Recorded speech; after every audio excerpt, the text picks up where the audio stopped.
Okay, well, it's lovely to be speaking with you this afternoon, Marie, and this is for the project. Obviously, that we're working in terms of women and recognising the role of women over the course of the Troubles. And just, I suppose, for those who are listening and who will watch this piece, could you give a wee understanding of who you were as a person before you then married into the O'Reilly family, and then, I suppose, as you progressed in the years that followed? Okay, well, my name is Marie McCann. I lived in Barrakill in Belturbet with my parents, and when I was about 14 my dad died, and a couple of years later we moved out to where Marion Park was. My mother reared 7 of us on her own. She was only 40 when he died. So yeah, I spent all my time in Belturbet, and we would have went to the dance hall there, the Pally it was called at that time. I met Anthony in 1969, I suppose, yeah. I was working in a shop called Seagraves in Belturbet, and his sister was working there also. So he used to come in and out, and I got to know him and started going out with him, and his sister then started going out with my brother. So after about 12 months later, we decided we were going to go to Scotland for work, because then there wasn't that much. We were it was just a shop girl at that time, and Anthony was working on the buildings. So his sister, 2 sisters he had in Scotland, so we went to them and they put us up and we got married in Scotland. And while we were there, Anthony's parents, his father was in very ill health, so we got a letter to ask would we go home and we would live in the home place. So we did. We came home, and at this stage I was pregnant, and Caroline was born in 1970, and we're carrying on with our lives, and Anthony was busy building on to the house, to make it bigger for us, and he was a good builder. Yes. And he worked for Smiths in Ballyhaise. And then in 1972, isn't it, when the bombing, yeah. We were at home, and we heard, Anthony's sister and my brother there were married. They came out to visit Anthony's parents where we were living, and watch television and whatever, and at the end of the evening then Anthony got up to bring them home, which was the other side of Belturbet, just 5 minutes in town. Geraldine went with him she wanted to get chips, so he went on in and dropped them off. Frances and Liam they were expecting twins at the time. She was very near her time. And on the way back, the usual chip shop wasn't opened, so they went on, and there was another chip shop at the Diamond called Slowy's. So Anthony double parked there, and Geraldine just popped in to get the chips, and it was while he was parked there that the bomb exploded. And he would tell himself he doesn't really remember much about what happened or how it happened, but just falling out of the car and not knowing where he was, going down the street, and then realising that Geraldine had been with him and going back up to look for her. And then he realised, oh yes, she was in Slowy's. So it was his uncle, who was Mick Gaffney, who was in the fire brigade at that time, and the doctor brought him up to identify Geraldine in the shop. There was another death that night too, a young lad from Offaly. Patrick Stanley, yeah. Yes. And he was ringing his mother to say that he wouldn't be home, that the lorry he was travelling in had broken down, and it was his first job, so it went up while he was making that phone call. So it was, we out at the house heard the explosion. We assumed it was the bridge going up again, because it had gone up a couple of times. And we even went outside and looked around, and I had Caroline in my arms. She was a year old at that stage. And cars started slowing down, and then it wasn't long after then till I think the priest came and some of the guards came, and they started telling us what happened. Now, to me, looking back, it seems like an instant, but I'm sure probably a couple of hours had passed, because I remember my next door neighbour came over, and I thought, what are we going to do, you know, and Anthony's in there, and Geraldine's in there, Liam and Francis is in there. And she says, this girl's name was Geraldine, she says, I'll walk into town with you. And so we did, we walked in. Now it was about a 15-minute walk in to the Diamond. The Bilturbet was blacked out at that time, there were no lights or anything, but of course there were the car lights and stuff. And we went up, and the soldiers were around the Diamond at this stage. And this girl, Geraldine McGee, she explained that I was worried because my husband was there and my sister-in-law, and they said, well, there were 2 people killed and there were injuries, and they were gone to the surgical in Cavan.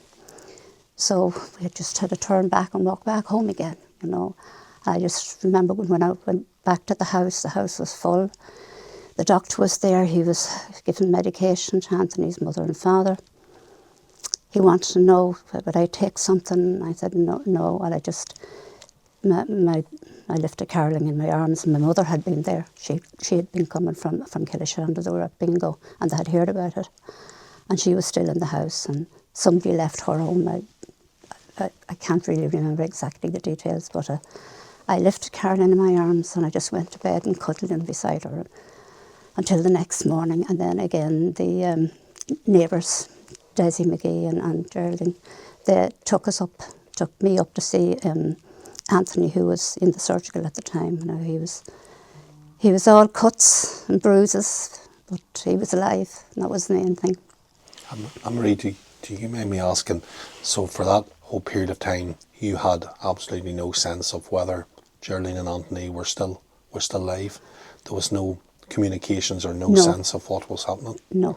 They was incredibly fearful at that yeah, point. They said that there was two that had been killed, all right. They call it a boy and a girl, so that's young people, you know, so that's all we knew. Marie, do you mind me taking you back a step as well? You know, life for you prior to the bomb, because you've explained there that the 2 families were essentially totally interconnected with the marriages and what have you. And, you know, we say now often that when somebody joins a family, you know, that they become part of that family. Mm-hmm. But for your families, that genuinely was the case, wasn't it? Yeah, double over, yeah. Even our kids now, one of my daughters done, you know, finding out your history, or your DNA or whatever, you know, to find out your ancestors. And it came back that their cousins were like siblings. So that's how close the DNA is, because like my brother marrying Francis, which is Anthony's sister, and me marrying Anthony. So it was double over. So we were closer than cousins. Yeah. Closer than you knew you were, really. Yeah. That was the funny thing when she did mention it to me. She said, Mommy, what's this about? So you go digging. Yeah, exactly. And Marie, look, in those times then that after, so you first of all had to deal with the profound grief of losing a sister-in-law and Anthony, a sister, at such a young age. And I understand you and she were very close. And then, can you take us through what followed then in the immediate times thereafter, but also in the months and years thereafter, how you as a family coped or didn't cope at particular points? Right, yeah.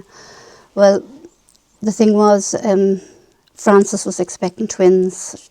I think she would have been about 8 months pregnant at the time. And she was rushed to the hospital, and only there was a good gynaecologist there had come, Dr. Courtney he was, and only he was there. She would have lost her life and the life of her twins, but twins were in the hospital for, I'd say, a good month, maybe longer, you know, until in those days it wasn't as good as it would be now, you know. They had incubators all right, but they were tiny little babies, like 4 pounds, you know, so, and they were twin girls. So that too was really, really hard, because Liam was worried about Francis was worried about Anthony was worried about Francis, and each of them started saying, oh, why? Anthony would say, why did he come home? And I would say, but your Anthony, they asked us to come home. And Francis would say, oh, I shouldn't have went out to see Mummy that particular day. But these things do happen, you know. I mean, she came out regular. It was just happened that night. It could have happened other nights as well. But it's just this impact it had, because I would have been, what, I suppose, I was 71, I would have been 21, Anthony 22. Francis wouldn't have been that much older than us, maybe 4 years older. So we were under 30 years old, you know, between 20 and 30 years old. And like so we had our first child, that was Geraldine. And she was a great, you know, great comfort to us, I have to say. But when Anthony came out, he was a mess. I get very hard to go back to that.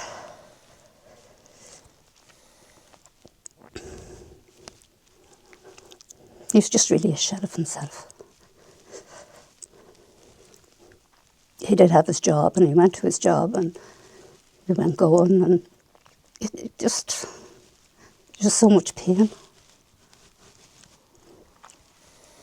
And his father got really bad, and he was too old for kidney transplant, so he would go and put on these bags, changeable bags, to clear out his kidneys. And because there's nobody else there, I had to take on that job as well. I went up to the hospital in Dublin, and they showed me what to do and where the incision was made, and that had to be, these bags had to be changed every day. It was put on a drip type of thing. It wasn't like what they had nowadays.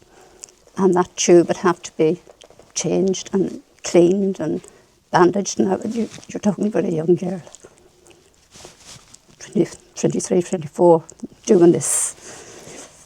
Not trained by, I wasn't trained by any I wasn't a nurse or anything like that, but it's just something you had to do. So I took on the role of looking after his parents as well as Anthony himself, where he'd have nightmares. He smoked pretty heavily at the time as well, and many a time he dropped a cigarette in the bed, and the sheets start, the smell of waking you up anyway, but you know, stuff like that. And then we'd be out somewhere and a car might backfire, and he'd just jump out of the car and get kind of go crazy, you know. And that went on for a few years. Well, I've seen her, Jennifer, yeah, I got pregnant almost immediately after that, and Jennifer was born in 10 months later after the bombing, and she was, well, because of all what we went through, I started losing her, and we went into the hospital, and I was in there for a while, and again, Dr. Courtney was there at the time, a very good gynaecologist, and who knew the situation, kind of took me under his wing and watched out for me. He was of the assumption that I had carrion twins, and I lost one, and that Jennifer then was the survivor one. She was only about £5 when she was born, but she was quite healthy and good, but always crying. So we often feel like that. I suppose that as Anthony and I comforted each other, what we would have been going through, that maybe the trauma that we would be going through would have passed down through her. We don't know that. Nowadays they would tell you that can happen all right, you know. But anyway, we carried on, and between Jennifer and Josephine, which was the next child, I had another miscarriage. And then after Josephine, then I had another one that was still, well, it had died inside, and they said that that had to do with D&C eventually. And I would think around, I would have been, I suppose, around maybe 5 or 6 months, as they would have thought, a pregnancy, but there was nothing there. It was all just, oh, it was horrible. We're told to have no more kids, but I did have another 2 after that, and they're okay. Yeah. And Anthony then, his brother came home from America, and he was with him, and Anthony was saying how he couldn't sleep, he had nightmares, and everything was happening. He couldn't cope, and he advised him to take a drink. Anthony didn't drink up to then, and gradually he started drinking, and it escalated then that he developed alcoholism, so it was pretty tough at the time. And that went on until, let's see, my Carmel was born. She's in her 30s now, I suppose, so about a change. Well, our marriage, we have to say at this stage, my marriage was on the rocks. Yeah. And it was then that I met Jehovah's Witnesses, who came into my house and sat with me and listened to me. And I started studying with them and got to know the scriptures. Being a Catholic, we didn't know too much about the Bible, although we respected it. But the faith that I developed really helped me save my marriage, and I was able to look at what was happening to Anthony wasn't Anthony, it was the disease that had taken hold of him, and to step back from it and give him some space, which I did, and he eventually started listening to me, and through that we succeeded in bonding again and carrying on with our married lives, you know. So we're in a good place now. But at the same time, Anthony never got counselling. So it left him that where I had got lots of comfort and I could step back from it. He was never able to do that. He was never able to talk about it. He didn't want to talk about it. There were ones that used to made up songs about the bombing in Bertorbit, and he'd be in and he'd listen to it. Once it started, he'd have to go out. He couldn't talk to anybody about it. So it wasn't Kenny until we were asked to come down to Seth that that's a few years now, isn't it? That's right. That we were asked. 9 years, I think. Yeah. But he still wouldn't talk. But he'd asked me to do the talking for him, and since then I've been doing the talking for him. Although I have to say, the last couple of years, when he was it Stormont that he was up, and that was the very first time he spoke about what had happened, and I was very proud of him that day. I really was. Yeah, and he wasn't standing there with 3 or 4 people looking at him. There was 200 people looking at him. So he went in the deep end. He didn't do the shallow first, did he? Yeah. But he has come so far since then, you know, it really helped him. So I have to say, CEF was a wonderful organisation. It done wonders for him and for us, and the support that we got, we're eternally grateful. Right, thank you for that. But what I want to say is, and this is what this project is speaking to, had you not been able to discern what was going on at that time with Anthony, that marriage would have collapsed, and your family would have collapsed with it. But because you were prepared to be the anchor and to stand by Anthony and to understand that it wasn't he that was doing this, it was a survivor's guilt, which had continued right throughout the time. How different things would have been. So yes. it's I don't know if people of this generation would have had that same stoicism as you showed there. Yeah. You know? But the underlying thing too was that when he was drinking at the time and was out in the pubs, he would have ones come up to him and say, "Come on, get your own back," you know. And he was approached about joining the IRA, you know, and he was, you know, he was at a stage that he was, I don't know how you'd describe it, so full of guilt and so angry that he probably was contemplating it, but he said, "No, Anthony, no, please don't." So he didn't, you know. They were seeking to prey on his vulnerability. Yeah. As I said, you don't want to do anything that has been done to your sister. You know the suffering that you're going through because, or don't do that to anybody else. And Anthony's parents would have been of the same mind. Absolutely. Yeah. And within our family and friends, like Mary, Kate and Joe, like that's Anthony's mother and father, they had good friends who were Protestants. Yes. You know. And you realised with your own value system that this wasn't ever about religion, really. No. There was something very different that was going on. Yeah, absolutely. And it's heartbreaking to see things even today in other countries as well. Like, it's just, absolutely. And Marie, just, you know, to finish that, you know, when you look back upon your life, you had to give an awful lot of self-sacrifice. Got to grow up very quick. Grow up very quickly. And also to take on responsibilities that just wouldn't in the normal scheme of things have been there for you. No. But you had to embrace it and to do what you could do. And reflecting back, has that contributed to the type of person you are today? It probably is, to say we're shaped by what we do and how we do it, you know, so. Yeah. And for the future, what would you hope? What would you want for this place, but for humankind at large? well, as it was meant in the beginning, a paradise earth for everyone to be loving each other, you know, not this anger and this one thinking they're better than another, you know. We were all met equally, so I would like it to go back to that.